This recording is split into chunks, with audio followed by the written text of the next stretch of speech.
All right, so our next segment right now is going to be talking about the death of the Nissan GTR.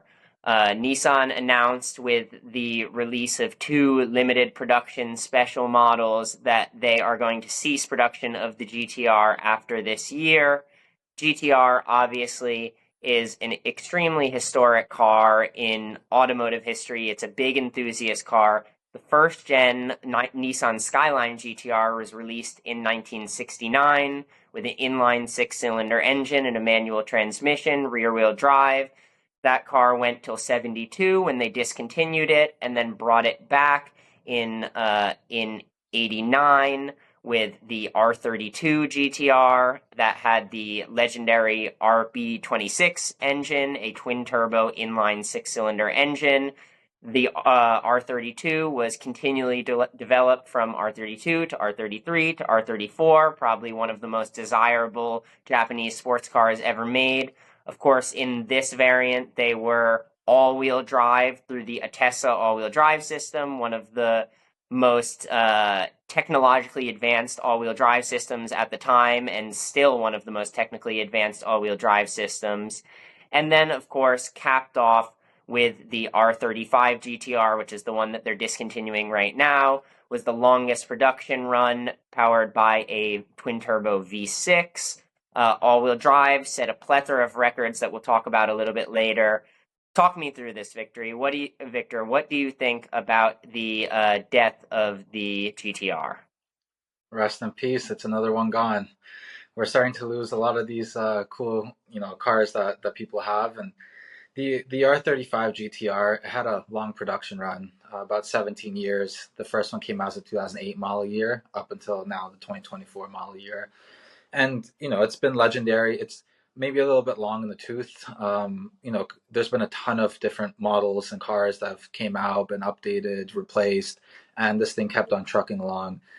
It, well, Nissan, they have they built a separate factory to make the engines for these things, and it was one person, one engine, similar to the AMG philosophy for the VR38 DETT, and it was a crazy engine. People have tuned them up to 2,000 horsepower, and they still Mm-hmm. do. Right? So it just shows how robust they are and how great they are.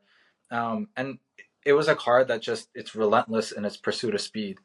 I got to drive one in about 2017, 2018, somewhere around that time. And I got to take it on a fast spin on the highway, and you see a gap and you just go for it. There's no gap at that point. You just go, and it was just relentless. It might have had its criticisms for being too, of a computer controlled car, but then when you start looking at the cars nowadays, it's still pretty analog. It Mm-hmm. had it felt like it.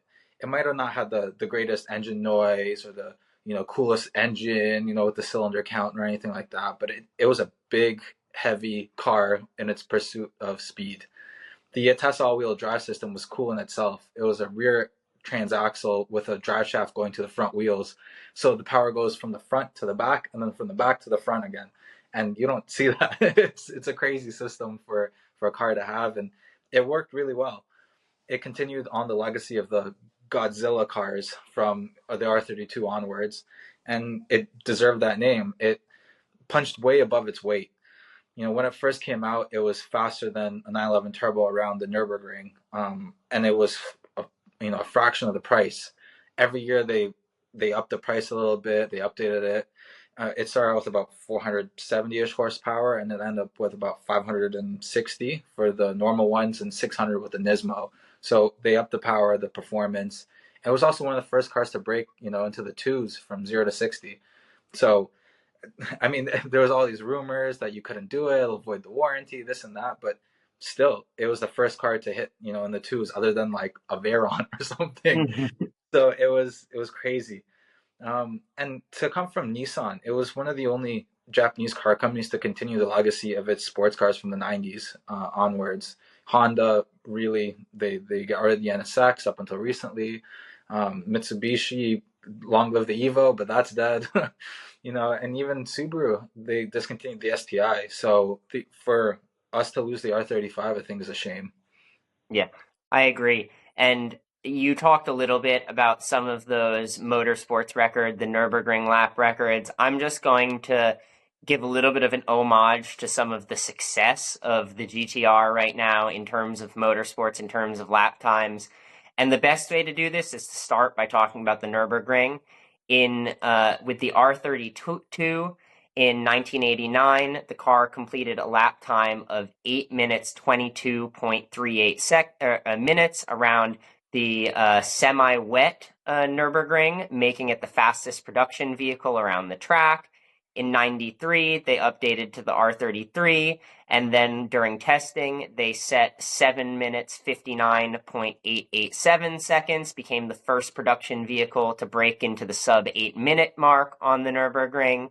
Then in 99, the car set an unofficial lap time of 7 minutes and 52 seconds around the track in the R34 generation, breaking the R33's record, setting the fastest production vehicle around the track.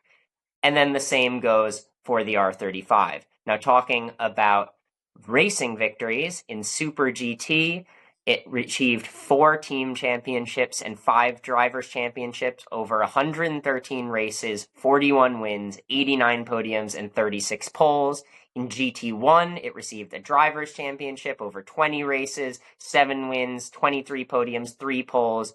In GT3, 10 team championships, 13 drivers' championships, 385 races, 84 wins, 231 podiums, and 70 poles, with wins at the Bathurst 12 Hour as well. And I don't claim to be a drag racing fan, but the upgraded T1 Races Night Fury GTR set the record for the fastest stock location GTR, doing a quarter mile in 6.51 seconds with a trap speed of 370 kmh or 230 miles per hour. This is the type of stats that are going to match up against any legendary supercar and sports car that you put up against it. It's just a beautiful car that has achieved so much, and it achieves so much because of ingenuity and technology and pushing the boundaries of what other companies were doing in sports cars. They say that probably by 2030 we'll get another GTR, but it'll be an all-electric car. I'm sure it'll be an interesting all-electric sports car to talk about, but this has been a legendary run all the way from the 60s when the car was first introduced till now, with these 6-cylinder beasts that really in every generation are sought after by every type of enthusiast. It's going to be missed for sure. Yeah, and it was one of those supercars that people buy to drive. It doesn't have the brand prestige of a Ferrari or anything or an Aston Martin or something like that. It's a Nissan. So people don't buy it to show off like they do with a lot of supercars. People buy it to drive it. And you got to respect that. It's a car that enthusiasts know. They freak out over it. It's not a car to show off to, the your girlfriend, your friends, whatever. You buy it for yourself, and it's great. And just hearing all those records, it blows my mind. Like I knew about some of them, but it's wild. Yeah. The long live the GTR. Yep. Long live the GTR. Exactly.